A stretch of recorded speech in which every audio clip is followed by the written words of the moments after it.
이제 오늘은 출애굽기 23장 뒷부분 읽을 차례입니다. 20절부터 33절까지인데 이것은 언약의 책의 결론 부분입니다. 언약의 책은 출애굽기 20장에서 10마디 언약의 말씀을 하셨고 그것을 구체적으로 적용한 것이 20장 뒤부터 시작해서 21, 22, 23장입니다.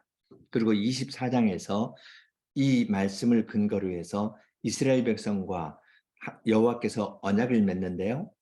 오늘 읽을 23장 20절부터 33절은 언약의 책이라고 불리우는 것의 결론 부분입니다. 23장 앞부분에서는 재판에 관한 규례, 절기에 관한 규례에서 5계명, 4계명에 관한 이야기를 했는데 이 마지막 부분에서는 1계명과 2계명을 중심으로 하면서 언약의 책의 결론입니다. 언약을 맺으면 뭘 하겠습니까?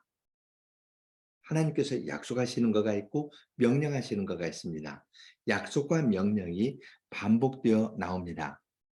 그런데 여호와께서 명령하시는데 23장 뒤에 보면은 여호와의 사자가 등장합니다. 여호와께서 말씀하시고 여호와의 사자가 여호와의 이름으로 이야기를 하면서 인도하는 거가 있고 이 관계 가운데에서 이스라엘 백성들이 하나님의 말씀을 깨닫고 하나님과 언약을 맺는 대로 나아가게 됩니다. 자, 그러면 20절부터 23절을 읽겠습니다.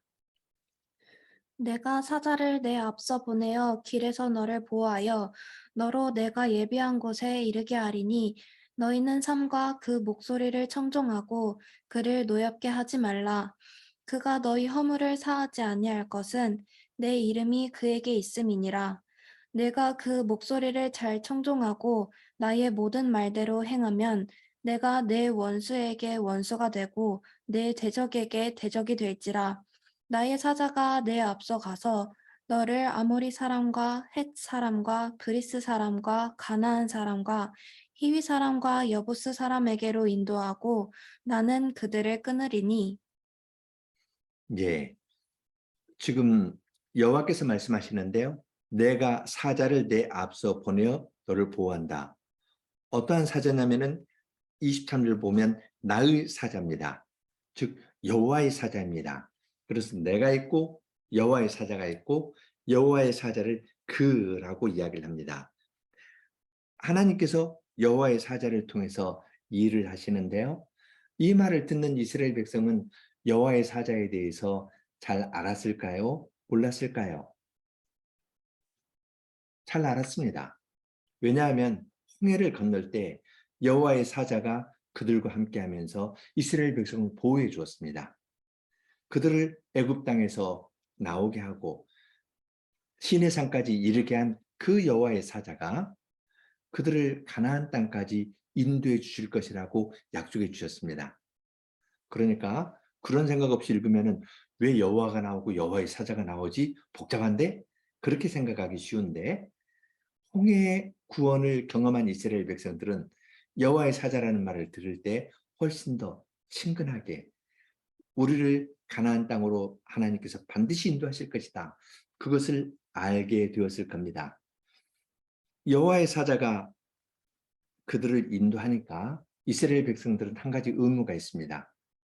여호와의 사자의 목소리, 그의 목소리를 청종하고 그를 노엽게 하지 않아야 되는 것입니다. 하나님의 이름으로 전하는데 하나님의 이름으로 전하는 사람의 말을 듣지 않으면 하나님의 말을 듣지 않은 것과 같이 됩니다. 그러니까 여호와의 사자가 그들의 허물을 용서치 않을 겁니다. 그러면 그들은 가나안 땅에 못 들어가는 겁니다. 하나님의 사랑을 이야기를 하면서 동시에 청종하지 아니할 때에는 그들의 죄에 대해서 징계하실 것을 이야기를 합니다. 그렇지만 여호와의 사자의 목소리를 잘 들으면 내가 너의 원수의 원수가 되고 너의 대적이 되리라고 말씀하십니다. 여호와의 사자가 행하는데 동시에 하나님이 행하십니다. 그리고 23절에서도 여호와의 사자가 내 앞서가서 여섯 족속의 이야기를 합니다. 그들에게로 인도하고 나는 그들을 끊으리니 가나안 족속을 멸절시키는 것은 내가 직접 하겠다. 여호와께서 여호와의 사자를 통해서 말씀도 하시고 인도도 하시는데 그 일을 통해서 이루어지는 것은 하나님의 일입니다. 그 점에서 여호와의 사자는 아주 신비한 존재이죠. 여호와와 구분이 되면서도 동시에 여호와와 동일시 되는 분입니다. 우리는 하나님과 동일시 되면서도 하나님과 구분이 되는 분이 누구인지 잘 알죠? 예수님입니다. 이제 그것은 또 나중에 다시 생각하기로 하고요. 24절로 26절을 보겠습니다. 너는 그들의 신을 숭배하지 말며 섬기지 말며 그들의 소위를 본받지 말고 그것들을 다 회파하여 그 주상을 타파하고 너의 하나님 여호와를 섬기라. 그리하면 여호와가 너희의 양식과 물의 복을 내리고 너희 중에 병을 제하리니 내 나라에 낙태하는 자가 없고 잉태치 못하는 자가 없을 것이라. 내가 너의 날수를 채우리라. 시브리 사람들은 숫자 가지고 노는 걸 좋아합니다. 그래서 어떤 것을 6개를 하면요. 7개를 자연히 기다리게 되거든요. 앞에서 가나안 족속 이야기할 때도 6개, 6족속만 이야기했습니다. 그러면 이제 7개를 더 기대하게 하는데요. 24절, 25절 앞부분까지 해서 명령이 6가지입니다. 그들의 신을 숭배하지 말고 섬기지 말고 소유를 본받지 말고 그들을 회파하고 주상을 타파하고 우상에 대한 것 5개를 하고요. 6번째 여호와만 섬기라 합니다. 6가지 행동을 하면은 이스라엘 백성이 무엇을 기대하겠습니까? 제6일 동안 힘써 내 모든 일을 행한 사람은 제7일에 안식일을 기다리는 겁니다. 6가지 명령을 순종하면 하나님께서 약속해 주십니다. 크게 봐서 4가지인데요. 여호와께서 양식과 복의 물의 복을 내리고 병을 없애고 낙태하는 자나 잉태하지 못하는 자가 없을 것이고 너의 날수를 채울 것이다. 넷이라는 것도 완전한 걸 동서남북에서 완전한 걸 표시하는 건데요. 영원한 복으로 약속하는 겁니다. 너의 날수가 채워지니까 태어나지 못하는 일도 없고 그 전에 죽는 일도 없고 영원한 복에 참여할 것을 약속해 주십니다. 사람이 하나님께서 주시는 명령을 행하면 아주 간단합니다. 우상을 섬기지 않고 여호와를 섬기는 겁니다. 그러면 영원한 복에 참여할 것이라고 약속해 주십니다. 이렇게 명령과 약속, 약속과 명령 이것이 반복되는데요. 우리는 27절로 31절에서도 그 내용을 볼 수 있습니다. 27절로 31절을 보겠습니다. 내가 내 위엄을 내 앞서 보내어 너의 이를 곳의 모든 백성을 파하고 너의 모든 원수로 너를 등지게 할 것이며 내가 왕벌을 네 앞에 보내리니 그 벌이 히위 족속과 가나안 족속과 헷 족속을 네 앞에서 쫓아내리라. 그러나 그 땅이 황무하게 되어 들짐승이 번성하여 너희를 해할까 하여 1년 안에는 그들을 네 앞에서 쫓아내지 아니하고 내가 번성하여 그 땅을 기업으로 얻을 때까지 내가 그들을 네 앞에서 조금씩 쫓아내리라. 내가 너의 지경을 홍해에서부터 블레셋 바다까지 광야에서부터 하수까지 정하고 그 땅의 거민을 내 손에 붙이리니 내가 그들을 네 앞에서 쫓아낼지라. 이제 하나님께서 약속해 주시는데요. 27절로 31절을 보면은 하나님께서 내가 한다는 동사가 7개가 나옵니다. 밑줄을 그었는데요. 첫째, 내가 나의 유형을 내 앞에 보낼 것이다. 둘째, 모든 백성을 파할 것이다. 셋째, 원수들이 너를 등지고 도망할 것이다. 넷째, 왕부를 보낼 것이다. 다섯째, 1년 안에는 쫓아내지 않을 것이다. 여섯째, 조금씩 쫓아내리라. 그리고 그들을 내 손에 붙일 것이다. 그렇게 이야기를 합니다. 이스라엘 백성에게 명령할 때는 6가지를 하고 기대하게 했는데요. 하나님께서 하실 것에 관한 이야기는 7가지로 7가지 동사를 써서 분명하게 이야기를 합니다. 완결되었습니다. 6가지, 7가지로 하나님께서 말씀하신 것을 조금 더 보면요. 하나님께서 나의 위엄을 보내서 어미를 통해 가지고 그들의 백성이 그냥 도망하게 합니다. 그것을 받는 말이 왕벌이라고 하는데요. 이건 또 두려움이라고도 볼 수 있습니다. 하여튼 왕벌이 가서 공격하니까 숨을 곳이 없습니다. 큰 두려움이 임하니까 어떻게 도망할 곳이 없습니다. 속수무책입니다. 여리고 사람들의 경우를 생각해 보십시오. 이스라엘 백성이 빙빙 도는데 도망할 수도 없고 큰 두려움이 그들에게 임해서 그냥 안에서 죽을 수밖에 없었습니다. 그런 것처럼 하나님께서 나의 위험을 보내고 나의 두려움을 보내고 나의 왕벌을 보내서 내가 그들을 다 쫓아내버릴 것이다 말씀하십니다. 그런데 29절 한꺼번에 다 쫓아내지는 않겠다 말씀하십니다. 한꺼번에 쫓아내면 그 땅이 농사를 짓지 않으니까 황무하게 되고 그리고 들짐승들이 번성하여서 오히려 사람들을 해할 수 있으니까 내가 조금씩 그 땅을 너희에게 주겠다고 말씀하십니다. 조금씩 쫓아내는데 지금 그들이 있는 광야에서부터 시작해서 하수까지, 여기 하수라는 것은 유프라테스 강입니다. 거기에까지 쭉 이를 때까지 하나님께서 조금씩 그 땅을 이스라엘 백성에게 주시겠다고 약속하셨습니다. 언제 이스라엘 백성이 유프라테스 강까지 가나요? 다윗 때이죠. 다윗 솔로몬 때에 유프라테스 강까지 갑니다. 지금 하나님께서 약속하시는데 사사 시대를 지나고요. 사울 시대를 지나고 다윗 시대까지 그때에 가서야 가나안 땅, 약속하신 가나안 땅 전체를 이스라엘 백성이 얻게 됩니다.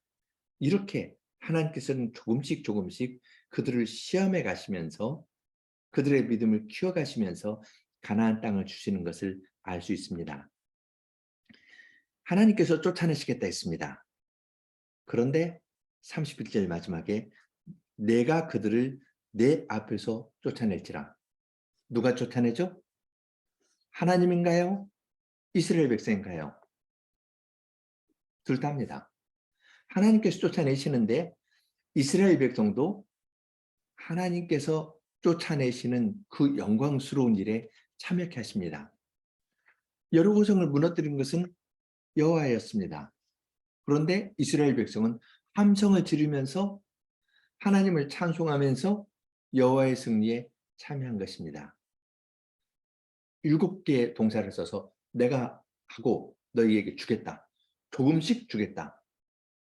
그러면서 너희가 쫓아내라 말씀하십니다. 하나님께서 행하시는 큰 일에 이스라엘 백성으로 하여금 참여하면서 하나님의 승리와 하나님의 기쁨에 동참케 하려고 이 명령을 주시는 것을 알 수 있습니다. 참 복된 명령인데요. 그러나 사람은 배부르고 살찌고 잘 되면 다른 데로 갈 수가 있습니다. 눈앞에 다른 것이 있으면 좋은 쪽으로 갈 수가 있거든요. 32절, 33절입니다. 너는 그들과 그들의 신과 언약하지 말라.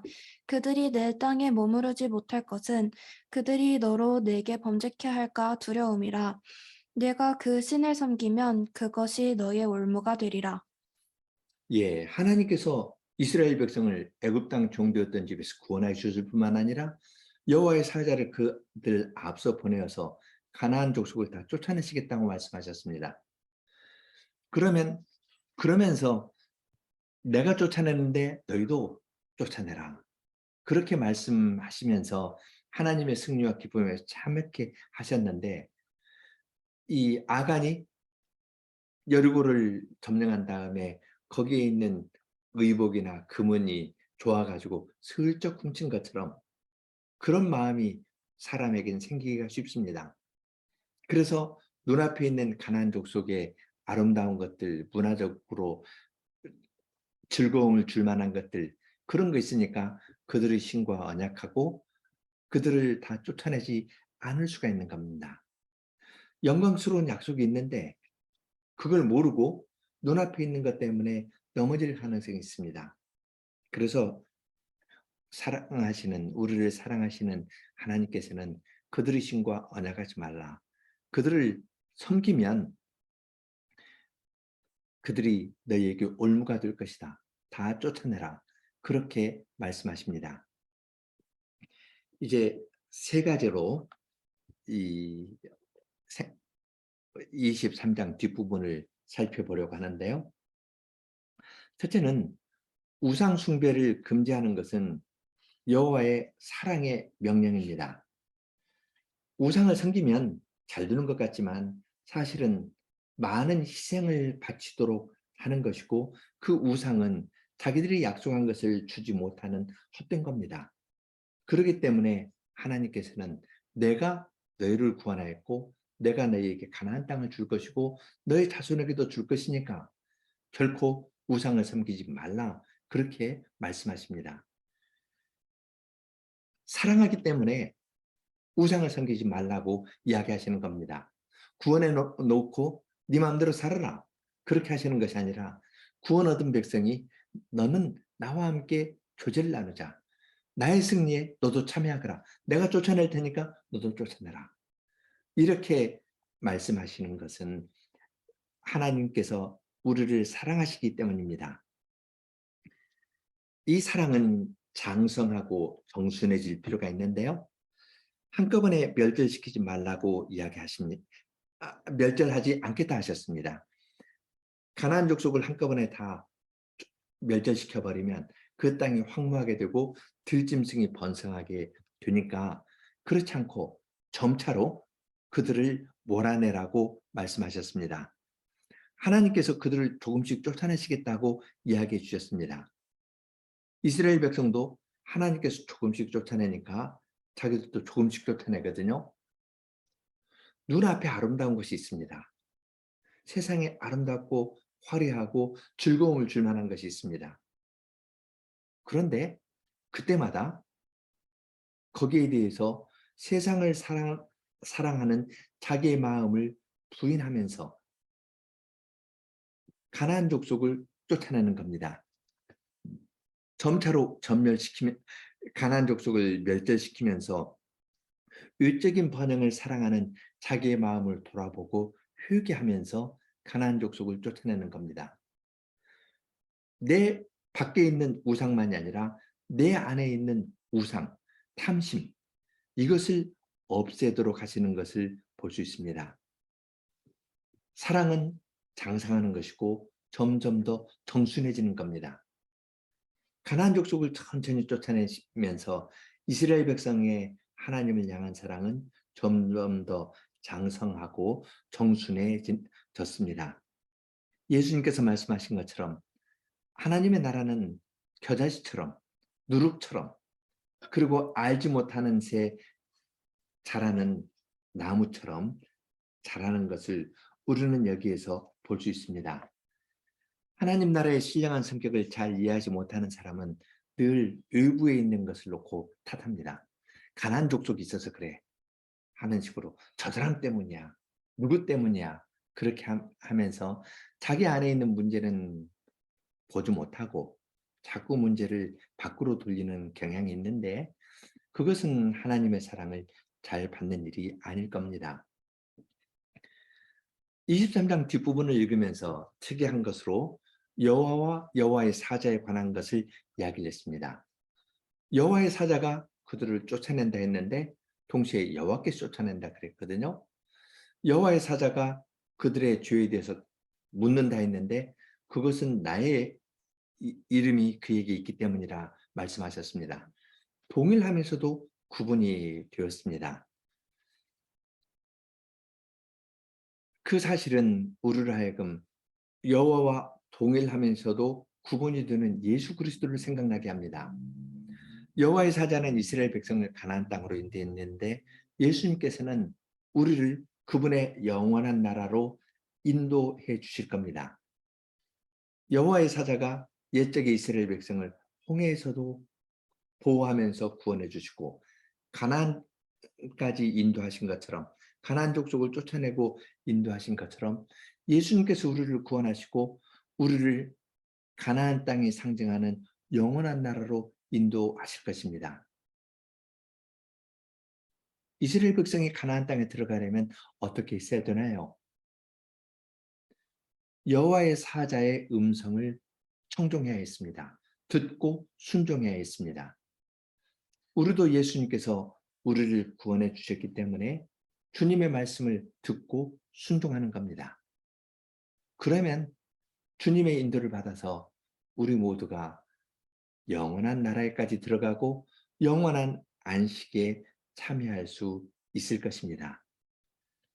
이러한 아름다운 약속과 함께 주님께서는 언약의 결론 부분을 정리합니다. 이제 이러한 말을 들은 이스라엘 백성이 어떻게 했을지 24장을 해서 계속 읽어가도록 하겠습니다. 같이 기도하겠습니다.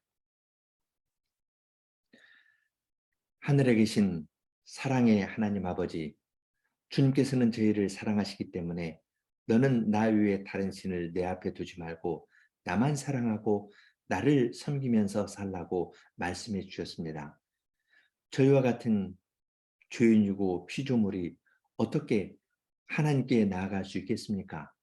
그렇지만 주님께서는 저희를 사랑하셔서 나 위에 다른 신을 내게 두지 말고 나만 사랑하면서 나에게 나오라고 불러주시고 저희를 위하여 가나안 족속을 다 쫓아내시면서 내가 쫓아내니 너도 쫓아내라 말씀하시면서 주님의 승리에 함께 참여하고 주님의 기쁨에 함께 참여하면서 주님과 거룩한 사랑의 교제 가운데에서 살도록 저희를 인도하여 주십니다.